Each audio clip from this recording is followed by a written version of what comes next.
Bonjour à tous pour ce troisième épisode de notre première série de mini-webinars. J'espère que tout le monde se porte bien. Aujourd'hui, donc nous sommes au troisième jour de cette petite mini-série qui a commencé ce lundi. Donc vous êtes en direct toujours, hein, qui concerne essentiellement le premier thème de ces webinars, c'est l'essentiel de la fiscalité pour les expatriés, les Français expatriés aux États-Unis. Nous avons parlé lundi des problématiques de résidence fiscale, hier des problématiques de taxation entre les revenus français et américains. Et aujourd'hui, nous allons parler essentiellement des accords fiscaux qui ont été conclus entre la France et les États-Unis, avec aussi un petit focus sur la problématique de la FATCA, qui est aussi un accord qui a été conclu entre nos deux pays. Donc, la dernière série aura lieu demain. Pour rappel, demain, nous répondrons à toutes vos questions-réponses. N'hésitez pas à vous connecter sur Zoom pour pouvoir répondre à toutes vos questions.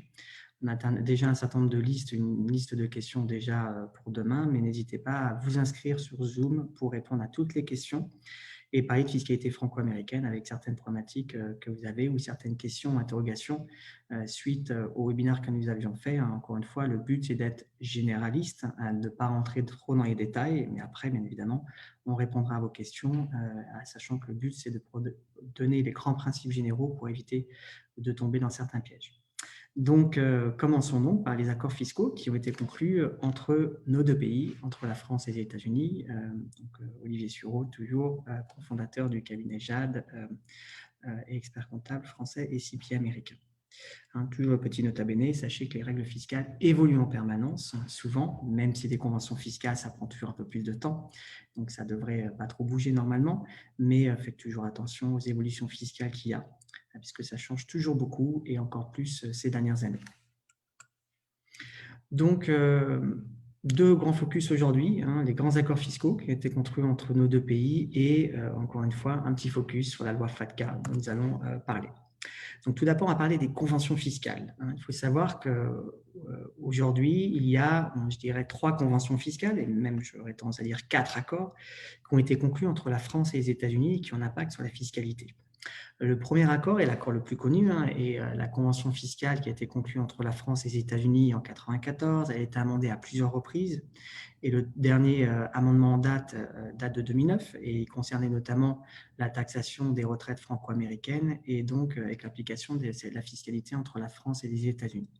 Donc, le but essentiellement de cette convention, bien évidemment, c'est d'éviter les doubles impositions entre nos deux pays pour nous, résidents fiscaux, soit américains, soit français, et ayant des revenus dans les deux pays. Donc, on fera un focus sur cette première convention tout à l'heure.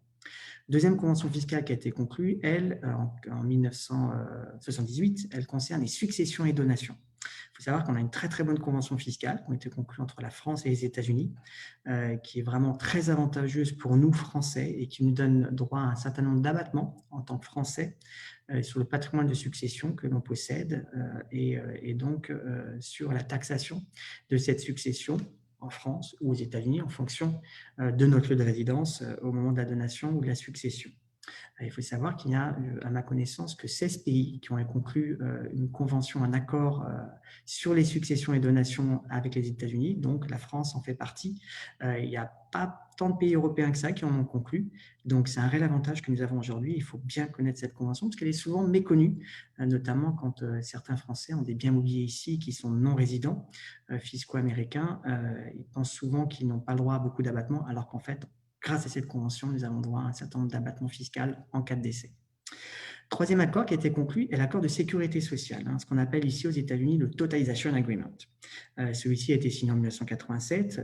Il présente un double but. Le premier but, c'est de permettre aux gens de cotiser dans un régime comme dans un autre et de pouvoir bénéficier d'un crédit des trimestres pour les cotisations effectuées dans un autre pays que son pays d'origine. Par exemple, si vous êtes français aujourd'hui, que vous cotisez au régime de sécurité sociale américain, vous aurez la possibilité, à condition d'avoir cotisé un certain nombre de trimestres, de créditer ces trimestres sur vos trimestres français.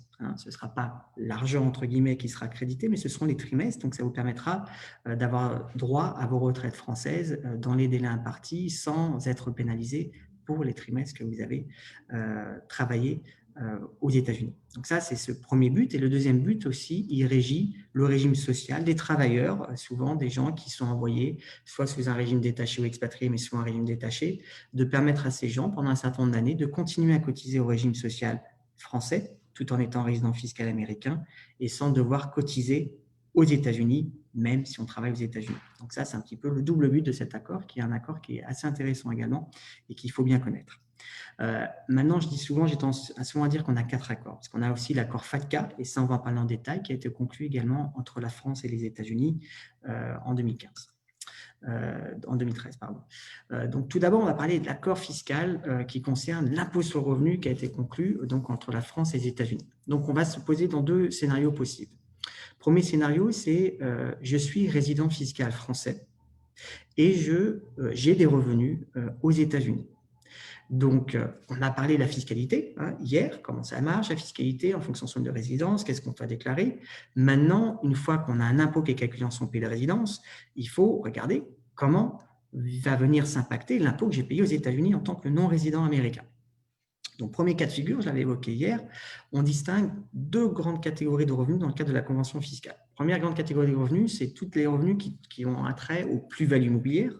Donc, si je revends demain un bien immobilier et que je dégage un bénéfice sur cette revente. Autre cas de figure, ce sont les dividendes ou les intérêts de source américains. Le principe général, comme je l'évoquais hier, imposition en France, puisque je suis résident fiscal français et je dois être imposé sur mes revenus mondiaux. En revanche, je vais pouvoir créditer de mon impôt français, déduire de l'impôt français calculé l'impôt que j'ai payé aux États-Unis, puisque comme je l'évoquais hier, en tant que non-résident fiscal américain, je reste redevable d'un impôt sur certaines catégories de revenus, notamment les plus-values immobilières. Donc je vais, grâce à la convention fiscale, déduire de mon impôt français, créditer de mon impôt français l'impôt que j'ai payé aux États-Unis. Deuxième cas de figure, ça concerne essentiellement 2 catégories de revenus, notamment les salaires et les revenus locatifs de source américains. Principe, comme on a évoqué auparavant, résident fiscal français, je suis imposé sur mes revenus mondiaux. Aux États-Unis, sur mes revenus, par exemple immobiliers, je vais payer un impôt en tant que non-résident. Et là, le fisc français me donne un crédit d'impôt grâce à la convention fiscale qui est différent. Et c'est là un réel avantage qu'on a, c'est-à-dire que le crédit d'impôt que va me donner le fisc français n'est pas l'impôt que j'ai payé aux États-Unis, il va être l'impôt théorique français. Ça veut dire quoi? Ça veut dire que si demain, admettons, je rajoute mes revenus fonciers américains sur ma déclaration française et que mon taux d'impôt en France moyen, par exemple, est de 30%, le fisc français va me donner comme crédit d'impôt 30%. Et ce, même si je n'ai payé que 10 aux États-Unis. Ça, c'est un gros avantage de la convention fiscale. Ça revient souvent à dire à certaines personnes parfois de dire il vaut mieux investir dans un bien immobilier aux États-Unis plutôt qu'en France, puisque si je suis en France, les 30 d'impôts, je vais devoir les payer en France, alors que là, les 30 d'impôts français, on va me dire, comme c'est un revenu locatif américain, grâce à la convention fiscale, je vous donne un crédit d'impôt qui correspond à 30. Et même si dans le pays où vous avez été taxé, en tant que non-résident, vous n'avez payé que 10. Vrai avantage fiscal qu'on a grâce à la convention. Et il faut savoir que le crédit d'impôt, il inclut également les prélèvements sociaux, CSG et CRDS, de 17,2%. Donc, il faut bien connaître cet avantage, c'est quelque chose qui est quand même très intéressant et là aussi souvent qu'on a tendance à méconnaître. Et si certains d'entre vous, vous êtes aujourd'hui résidents fiscaux américains et vous souhaitez repartir vivre en France, ça peut aussi être une démarche dans votre volonté ou pas de garder votre bien immobilier ici aux États-Unis et le louer aux États-Unis grâce à cet avantage fiscal. Deuxième cas de figure, maintenant je suis résident fiscal américain. Là, c'est beaucoup plus straight, comme on dit, transparent et simple. C'est que donc je vais déclarer mes revenus mondiaux, bien évidemment, aux États-Unis. Et l'impôt que j'ai payé en France, ce sera déduit de mon impôt américain correspondant aux revenus français. Donc là, facile, revenus crédités. Maintenant, je peux être dans ce cas de figure où je suis résident fiscal français, donc habitant en France, mais également citoyen américain. Souvenez-vous, ce que vous évoquez au cours du premier séminaire, saving clause. Donc, même si j'habite en dehors des États-Unis, je suis résident fiscal américain. Et dans ce cadre-là, pour éviter aux citoyens américains d'être pénalisés, le fisc français, du fait d'être résident fiscal américain, le fisc français accorde comme crédit d'impôt sur l'intégralité quasiment des catégories de revenus le crédit d'impôt théorique français. Donc, comme je viens de vous l'expliquer dans le cas des revenus fonciers français, je vais pouvoir créditer sur d'autres catégories de revenus mon impôt théorique français et non pas mon impôt américain. Donc là aussi, avantage fiscal de la convention. Donc, cette convention fiscale permet cette non-double imposition. N'oubliez pas qu'hier, je vous ai donné aussi un certain nombre d'articles qui ont été signés dans le cadre de cette convention fiscale, qui nous donnent un certain nombre d'avantages, notamment un dont j'ai insisté hier, c'est l'article 18 qui concerne les retraites, qui permet à un retraité, notamment un non-résident fiscal français retraité qui touche des retraites françaises, de n'être fiscalisé qu'en France et sans devoir déclarer ses revenus aux États-Unis et payer un impôt aux États-Unis, c'est-à-dire dans ce cadre-là, la saving clause ne s'applique pas, ce qui permet de ne pas me pénaliser dans ma tranche d'imposition américaine et de ne pas avoir payé un différentiel d'impôt aux États-Unis, d'autant plus, comme j'évoquais hier, la loi de finances ne sera pas changée pour les non-résidents dans le cadre de l'imposition des retraites pour un non-résident, donc les tranches restent assez basses quand on touche une retraite française en tant que non-résident. Donc ça, c'est un réel avantage qu'on a à ne pas oublier ces articles qui concernent la convention fiscale. Maintenant, la loi FATCA. La loi FATCA, ce qu'on appelle le Foreign Account Tax Compliance Act, lui, il a été adopté par les États-Unis sous l'administration du président Obama en mars 2010 dans le cadre du IRA Act No. 1. Qu'est-ce qu'il dit en gros, cette loi FATCA? Il donne une obligation aux banques et aux établissements financiers du monde entier, tous les établissements financiers situés en dehors des États-Unis, de transmettre de façon automatique, et j'insiste bien automatique, ce n'est pas sur demande du fisc américain, de transmettre de façon automatique à l'administration fiscale américaine un certain nombre d'informations sur les revenus et les actifs financiers du contribuable américain. La grosse particularité de cette FATCA, et c'est la grosse difficulté pour les banques aujourd'hui, notamment les banques françaises, c'est que dans le cas de la FATCA, est réputé être résident fiscal américain toute personne qui n'habite pas aux États-Unis. Imagine bien, à charge de la preuve aux banques étrangères de justifier que cette personne n'est pas résidente. Et ce n'est pas l'inverse, c'est là toute la difficulté. C'est-à-dire qu'en règle générale, on pourrait dire, bah voilà, vous êtes par défaut non résident et on va juste montrer dans un acte que vous êtes non résident. Là, l'administration fiscale américaine demande aux banques étrangères de prouver que vous n'êtes pas résident. C'est pour ça que souvent, certaines banques, notamment françaises ou autres, dès lors qu'on a un visa, il y a souvent un blocage parce que c'est un critère de résidence, donc c'est une présomption de résidence et la banque va devoir maintenant se battre pour prouver que vous n'êtes pas résident fiscal au fisc américain. Et c'est la charge de preuve qui est très lourde à supporter pour les banques. Et ça, on va parler après, puisqu'il y a un certain nombre de formulaires que les banques étrangères doivent produire.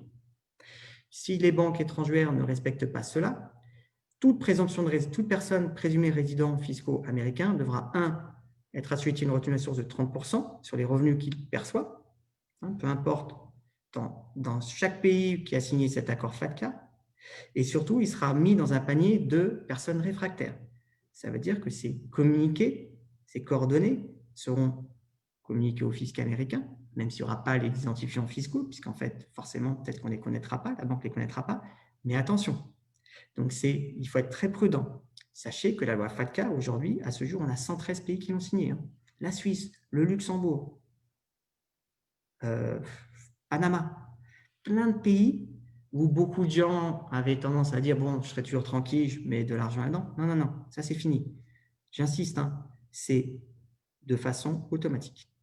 Ne pensez pas que vous passerez au travers et ne pensez surtout pas que votre banque, entre guillemets, va vous protéger. La banque a une responsabilité très, très importante si elle ne respecte pas la loi FATCA. On l'a vu dans le passé et croyez-moi, aujourd'hui, on sait ce que représente le fisc américain dans le monde entier et on l'a vu à plusieurs reprises.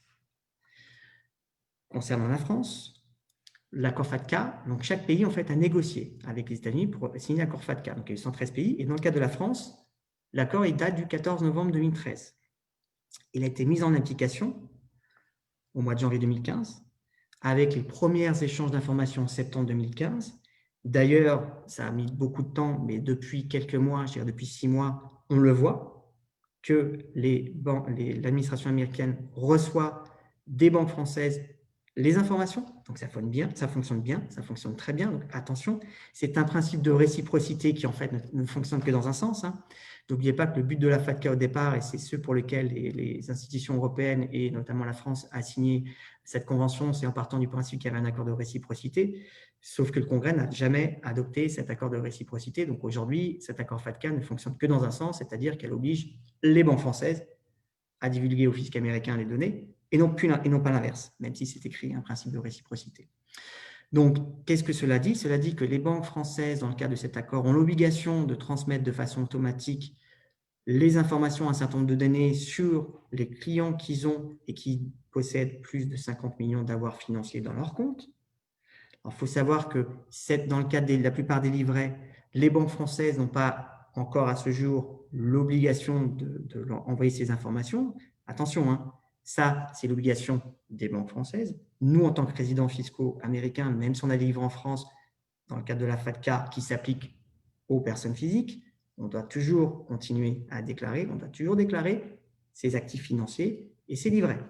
Bien faire attention à ça. Même si c'est exclu, c'est une exclusion qui ne concerne que l'échange d'informations entre les banques françaises et le fisc américain.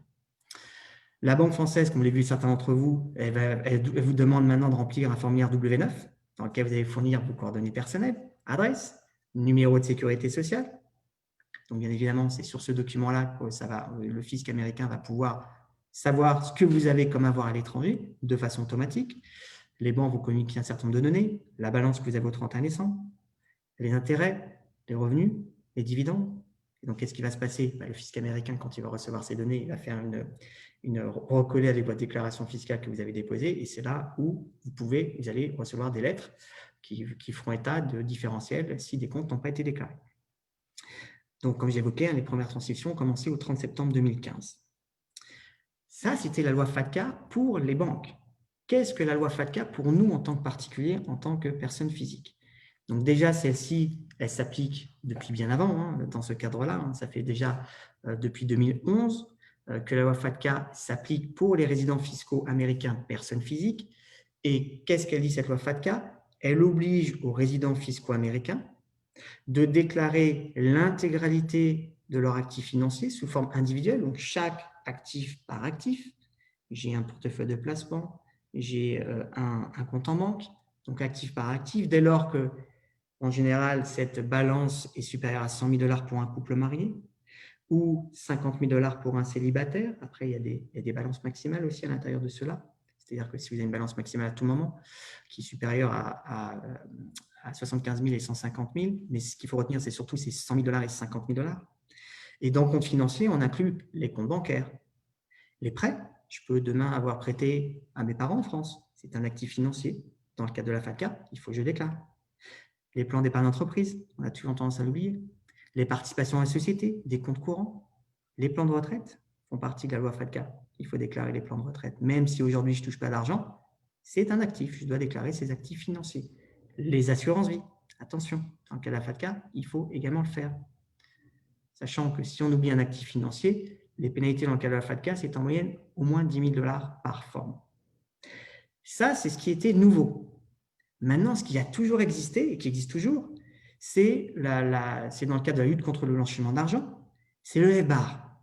Le FBAR, c'est un département différent qui fait partie de l'administration fiscale américaine, mais un département différent dans le cadre de la lutte contre le blanchiment d'argent. Et ce formulaire, il a toujours existé quasiment.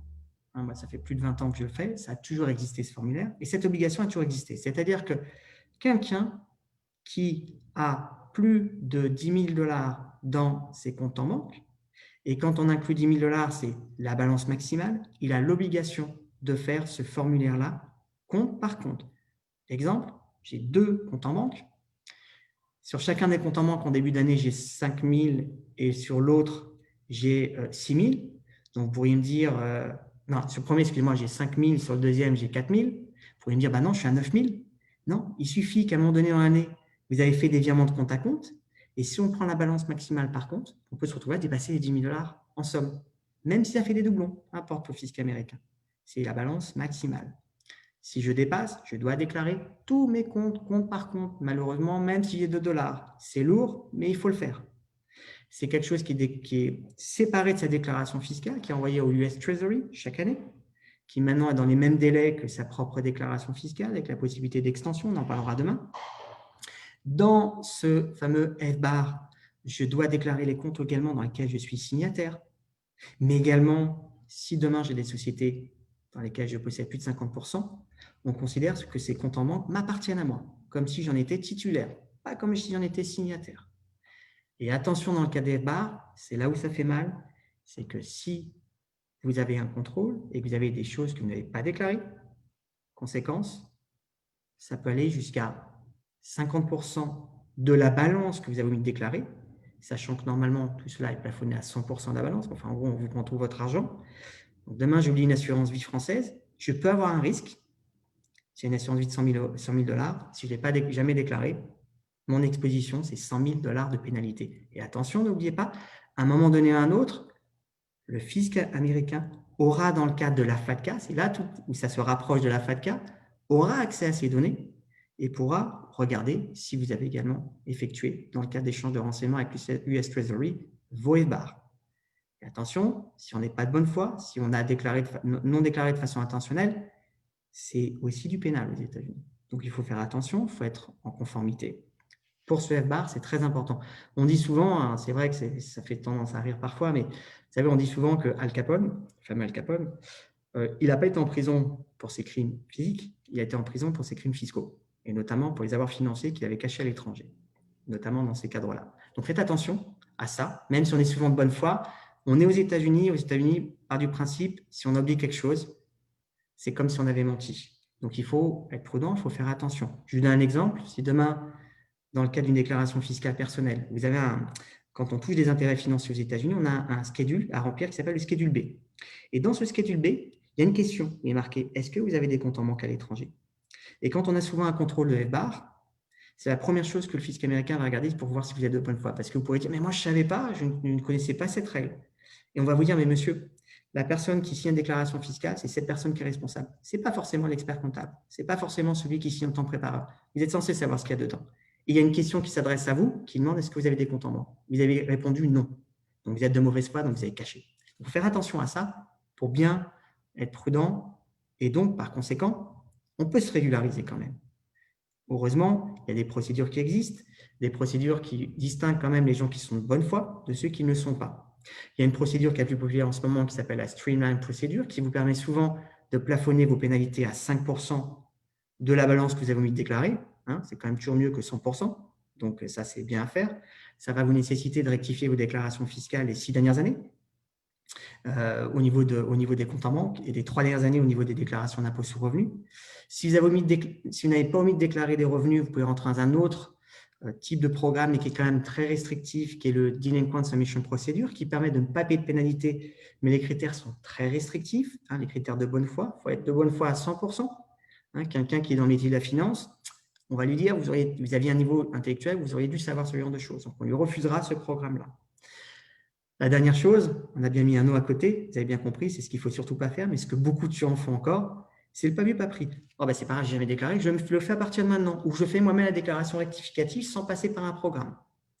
Ça, il y a quelques années, ça pouvait passer avec le fisc américain. Maintenant, c'est fini. Il y a des programmes de régularisation. Si demain, vous faites contrôler, suite à une déclaration que vous avez rectifiée vous-même, et que le fisc américain va vous voir, c'est comme si vous n'aviez pas fait de rectificatif. Donc, les pénalités seront au maximum. Donc là, vous vous jetez dans la gueule du loup et vous avez un risque de pénalité conséquente. Donc, faites attention. Dans ce cadre-là, faites passer bien par votre expert comptable, avec un binôme, souvent avec un avocat pour évaluer les risques. C'est important également. Et il faut bien regarder quel programme est le mieux pour vous. Et encore une fois, j'insiste, surtout pas de déclaration silencieuse ou de quoi d'exclusion. Ne le faites pas. Vous verrez, malheureusement, on a de plus en plus de contrôle maintenant dans le cadre de ces échanges d'informations. Donc, demain, même heure, on va aborder des choses un petit peu plus simples quand même, mais qui sont quand même importantes. C'est les calendriers de déclaration avec les formulaires qu'il ne faut pas oublier, parce qu'il y a quand même un certain nombre de formulaires que parfois on oublie et qui peuvent avoir des conséquences fiscales importantes et des pénalités importantes. Donc, on va en parler demain. Et c'est surtout, on va se focus demain, se concentrer sur vos questions-réponses, voir quelles questions vous avez. Continuez à envoyer vos questions actuellement sur usa@jad-fiducial.com pour avoir les questions pour demain. Sinon aussi, demain, on pourra interagir si vous êtes sur Zoom et n'hésitez pas à s'inscrire, on va interagir ensemble pour cette partie-là. Voilà, je vous dis à demain et je vous souhaite une bonne journée si vous êtes sur la côte ouest, une bonne soirée si vous êtes en Europe et une bonne après-midi si vous êtes sur la côte est. À demain, même heure, merci.